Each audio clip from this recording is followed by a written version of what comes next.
জয় হিন্দ everyone, welcome to our YouTube channel crack police. আজকে এই ভিডিওর মাধ্যমে আমরা গুরুত্বপূর্ণ 30টি জিকে এবং জিএস থেকে গুরুত্বপূর্ণ প্রশ্ন দেখব, যেগুলো তোমাদের পুলিশ পরীক্ষার জন্য কিন্তু খুবই উপযোগী। এই 30টি প্রশ্নের মধ্যে তোমাদের কটি প্রশ্নের উত্তর সঠিক হচ্ছে এবং কটি প্রশ্নের উত্তর ভুল হচ্ছে, ভিডিও শেষে কিন্তু অবশ্যই তোমরা কমেন্ট করে জানিয়ে দেবে। আজকের আমাদের প্রথম প্রশ্ন দেখে নাও কী দেওয়া রয়েছে। গণপরিষদের শেষ অধিবেশন কবে অনুষ্ঠিত হয়? গণপরিষদের শেষ অধিবেশন এটি কবে অনুষ্ঠিত হয়? দেখো, নিচে 4টি অপশান দেওয়া রয়েছে। আমরা প্রত্যেকটা প্রশ্নের জন্য তোমাদের 3 থেকে 4 সেকেন্ড করে সময় দিচ্ছি। এই 3 থেকে 4 সেকেন্ডের মধ্যে কিন্তু আমরা উত্তর বলার আগে কিন্তু তোমরা কমেন্ট করে উত্তরটা জানিয়ে দাও। তো দেখো, গণপরিষদের শেষ অধিবেশন অনুষ্ঠিত হয় কিন্তু 24শে জানুয়ারি 1950 সালে। অপশান বি হচ্ছে কিন্তু তোমাদের এই প্রশ্নের সঠিক উত্তর। এখান থেকে তোমাদের আরও প্রশ্ন আসতে পারে যে গণপরিষদের প্রথম অধিবেশন কবে অনুষ্ঠিত হয়। তোমরা রাখবে, গণপরিষদের প্রথম অধিবেশন এটি শুরু হয় কিন্তু 9ই ডিসেম্বর 1946 সালে। প্রায় কিন্তু 3 বছর এই সংবিধান প্রণয়নের কাজ চলার পর শেষ অধিবেশন সংঘটিত হয় 24শে জানুয়ারি 1950 সালে। এবং এই যে এর ঠিক দুদিন পর অর্থাৎ 26শে জানুয়ারি 1950 সালে কিন্তু সংবিধান কিন্তু কার্যকর করা হয়। আমাদের পরবর্তী প্রশ্ন দেখো, পশ্চিমবঙ্গে মোট কয়টি প্রশাসনিক বিভাগ আছে? পশ্চিমবঙ্গে মোট কয়টি প্রশাসনিক বিভাগ রয়েছে? তোমরা রাখবে, পশ্চিমবঙ্গে কিন্তু মোট 5টি প্রশাসনিক বিভাগ রয়েছে।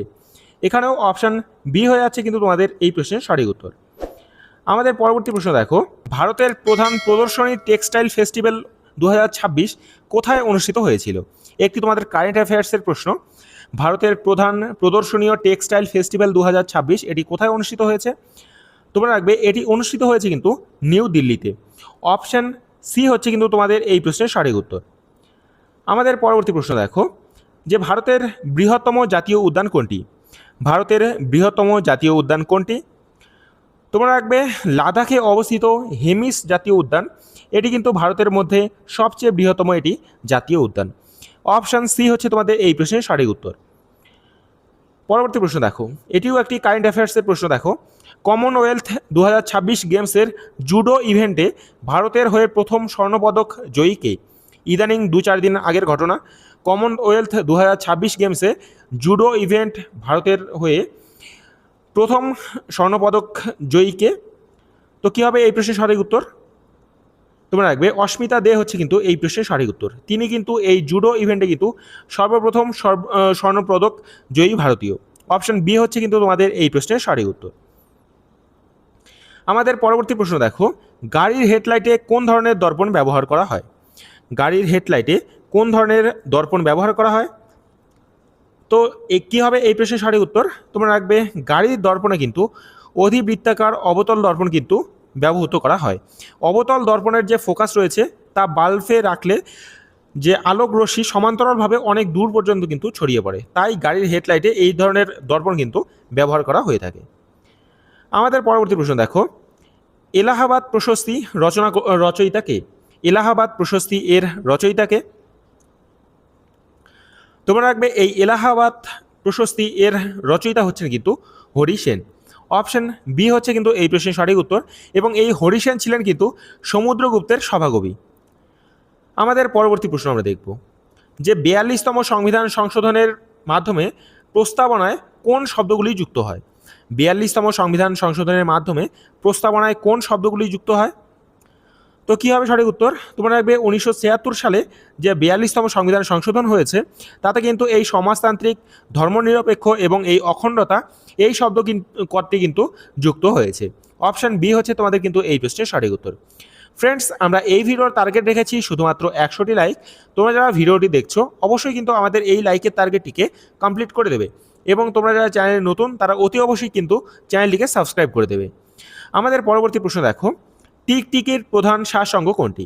টিকটিকির প্রধান শ্বাসঅঙ্গ কোনটি? তোমরা রাখবে, টিকটিকি হচ্ছে একটি সরীসৃপ প্রাণী এবং এর শ্বাসঅঙ্গের নাম হচ্ছে কিন্তু ফুসফুস, অর্থাৎ অপশন এ হচ্ছে কিন্তু এই প্রশ্নের সঠিক উত্তর। আমাদের পরবর্তী প্রশ্ন দেখো, হ্যালোজেনের বহির্কক্ষে কয়টি ইলেকট্রন থাকে? হ্যালোজেনের বহির্কক্ষে কয়টি ইলেকট্রন থাকে? তোমরা রাখবে, হ্যালোজেনের যে বহির্কক্ষ রয়েছে সেখানে কিন্তু 7টি ইলেকট্রন থাকে। অপশান সি হচ্ছে কিন্তু এই প্রশ্নের সঠিক উত্তর। হ্যালোজেন মৌলগুলি পর্যায় সারণীর 17 নম্বর গ্রুপে অবস্থান করে।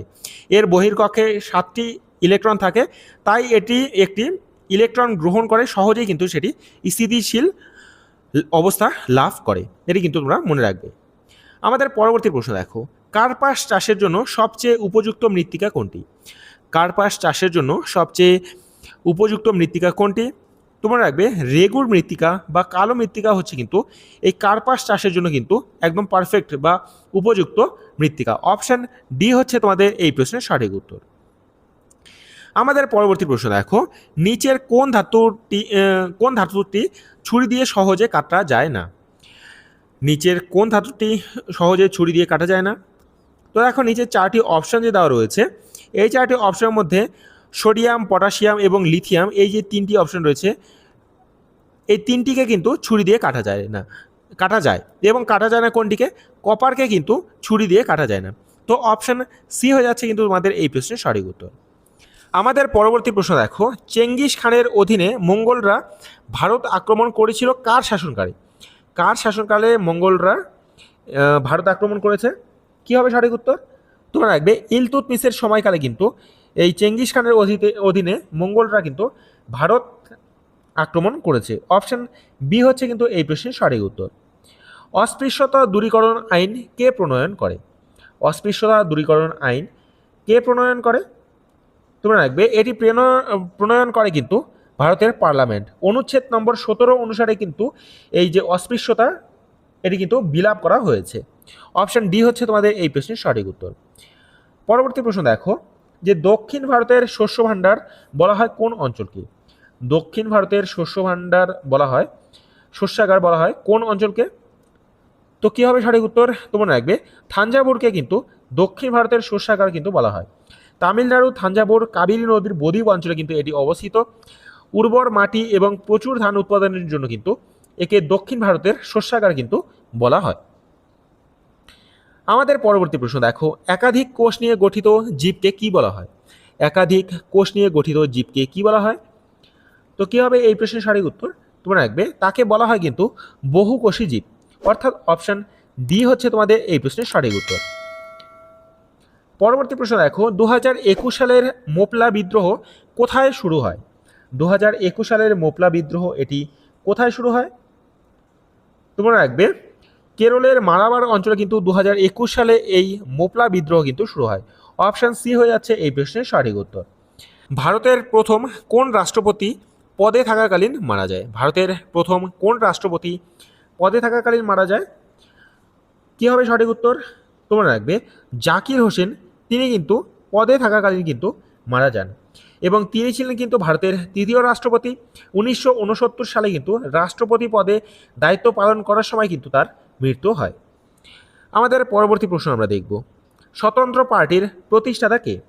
স্বতন্ত্র পার্টির প্রতিষ্ঠাতা কে? কী হবে এই প্রশ্নের সঠিক উত্তর? তোমরা রাখবে সি রাজা গোপালাচারী, তিনি কিন্তু এই স্বতন্ত্র পার্টির প্রতিষ্ঠাতা। অপশান বি হচ্ছে এই প্রশ্নের সঠিক উত্তর। তোমরা রাখবে এটি 1959 সালে কিন্তু এই পার্টি প্রতিষ্ঠিত হয়েছে। আমাদের পরবর্তী প্রশ্ন দেখো, ভারতের অ্যাটর্নি জেনারেলকে নিয়োগ করেন কে? ভারতের অ্যাটর্নি জেনারেলকে নিয়োগ করেন কে? তোমরা রাখবে ভারতের অ্যাটর্নি জেনারেলকে নিয়োগ করেন কিন্তু ভারতের রাষ্ট্রপতি, অর্থাৎ অপশান এ হচ্ছে তোমাদের এই প্রশ্নের সঠিক উত্তর। আমাদের পরবর্তী প্রশ্ন দেখো, উত্তর ভারতের ম্যানচেস্টার বলা হয় কোন শহরকে? উত্তর ভারতের ম্যানচেস্টার বলা হয় কোন শহরকে? তোমরা রাখবে উত্তর ভারতের ম্যানচেস্টার কিন্তু বলা হয় কানপুর শহরকে। অপশান বি হচ্ছে কিন্তু এই প্রশ্নের সঠিক উত্তর। আমাদের পরবর্তী প্রশ্ন দেখো, আর্যদের প্রাচীনতম গ্রন্থ কোনটি? আর্যদের প্রাচীনতম গ্রন্থ কোনটি? তোমরা রাখবে আর্যদের যে 4টি বেদ রয়েছে তার মধ্যে কিন্তু ঋগ্বেদ হচ্ছে কিন্তু সবচেয়ে প্রাচীনতম গ্রন্থ। অপশান ডি হচ্ছে কিন্তু এই প্রশ্নের সঠিক উত্তর। এখানে কিন্তু 1028টি কিন্তু সূক্ত রয়েছে, এটিও কিন্তু তোমাদের পরীক্ষায় কিন্তু চলে আসে। আমাদের পরবর্তী প্রশ্ন দেখো, কাথিয়াওয়াড় উপদ্বীপ কোন রাজ্যে অবস্থিত? কাথিয়াওয়াড় উপদ্বীপ এটি কোন রাজ্যে অবস্থিত? তো কী হবে সঠিক উত্তর? তোমরা রাখবে এর সঠিক উত্তর হবে কিন্তু এটি গুজরাটে কিন্তু এটি অবস্থিত। অপশান বি হচ্ছে কিন্তু এই প্রশ্নে তোমাদের সঠিক উত্তর। তড়িৎ প্রবাহের এসআই একক কি? তড়িৎ প্রবাহের এসআই একক কি? তোমরা রাখবে তড়িৎ প্রবাহের এসআই একক হচ্ছে কিন্তু অ্যাম্পিয়ার। অপশান সি হচ্ছে কিন্তু তোমাদের এই প্রশ্নের সঠিক উত্তর। আমাদের পরবর্তী প্রশ্ন দেখো, ছত্রপতি শিবাজি টার্মিনালের পুরনো নাম কি ছিল? ছত্রপতি শিবাজি টার্মিনালের পুরনো নাম কি ছিল? কি হবে সঠিক উত্তর? নিচে দেখো 4টি অপশন দেওয়া রয়েছে, তোমরা যারা পারছো কমেন্ট করো। তো সঠিক উত্তর হয়ে যাবে কিন্তু ভিক্টোরিয়া টার্মিনাস। ভিক্টোরিয়া টার্মিনাস হচ্ছে কিন্তু ছত্রপতি শিবাজি টার্মিনালের পুরনো নাম। আমাদের পরবর্তী প্রশ্ন দেখো, কোলেস্টেরল প্রধানত কোথায় সংশ্লেষিত হয়? কোলেস্টেরল প্রধানত কোথায় সংশ্লেষিত হয়? তো কী হবে সঠিক উত্তর? তোমরা রাখবে যকৃৎ ও ক্ষুদ্রান্তে কিন্তু সবচেয়ে বেশি কোলেস্টেরল সংশ্লেষিত হয়। অপশন ডি হচ্ছে কিন্তু এই প্রশ্নের তোমাদের সঠিক উত্তর। মোনালিসা চিত্রটি কিসের উপর আঁকা হয়? মোনালিসা চিত্রটি এটি কিসের উপর আঁকা হয়? তো সঠিক উত্তর কি হবে? তোমরা রাখবে সঠিক উত্তর হয়ে যাবে কিন্তু পপলার কাঠের প্যানেলের উপর কিন্তু এই মোনালিসা চিত্রটি কিন্তু আঁকা হয়। এবার তোমাদের প্রশ্ন আসতে পারে যে এই মোনালিসা চিত্রটি কে অঙ্কন করেন? তোমরা রাখবে লিওনার্দো দা ভিঞ্চি কিন্তু এই চিত্রটি আবিষ্কার করেন। আমাদের পরবর্তী প্রশ্ন দেখো, যে অলিম্পিকে ভারতের প্রথম ব্যক্তিগত স্বর্ণপদক বিজয়ী কে? অলিম্পিকে ভারতের প্রথম ব্যক্তিগত স্বর্ণপদক বিজয়ী কে? তো কী হবে সঠিক উত্তর? তোমরা রাখবে অভিনব বিন্দ্র হচ্ছে কিন্তু প্রথম ব্যক্তি যিনি কিন্তু ব্যক্তিগত স্বর্ণপদক কিন্তু জিতেছেন। আমাদের পরবর্তী প্রশ্ন দেখো, কোন নদীটি কর্কট ক্রান্তি রেখাকে দুবার অতিক্রম করেছে? কোন নদীটি কর্কট ক্রান্তি রেখাকে দুবার অতিক্রম করেছে? তোমরা রাখবে মাহি নদী কিন্তু কর্কট ক্রান্তি রেখাকে কিন্তু দুবার কিন্তু অতিক্রম করেছে। তোমাদের পরীক্ষায় আসতে পারে অপশন সি হচ্ছে কিন্তু এই প্রশ্নে তোমাদের সঠিক উত্তর। আজকের আমাদের শেষ প্রশ্ন দেখে নাও, যে মেক ইন ইন্ডিয়া কর্মসূচি এটি কবে শুরু হয়? মেক ইন ইন্ডিয়া এটি কর্মসূচি এটি কবে শুরু হয়? তোমরা রাখবে এই মেক ইন ইন্ডিয়া কর্মসূচি এটি শুরু হয় কিন্তু 2014 সালে। অপশান বি হচ্ছে এই প্রশ্নের সঠিক উত্তর। 25শে সেপ্টেম্বর 2014 সালে নরেন্দ্র মোদী কিন্তু এই মেক ইন ইন্ডিয়া কর্মসূচি কিন্তু চালু করেন। তো ফ্রেন্ডস, এই ছিল আজকের আমাদের মোট গুরুত্বপূর্ণ 30টি জিকে এবং জিএস থেকে প্রশ্ন। তোমাদের এখানে কটি প্রশ্নের উত্তর সঠিক হলো এবং কটি প্রশ্নের উত্তর ভুল হলো নিচে কিন্তু অবশ্যই তোমরা কমেন্ট করে জানিয়ে দাও। তো দেখা হচ্ছে নেক্সট ভিডিওতে, ততক্ষণের জন্য ভালো থেকো, সুস্থ থেকো। জয় হিন্দ, জয় ভারত, বন্দে মাতরম।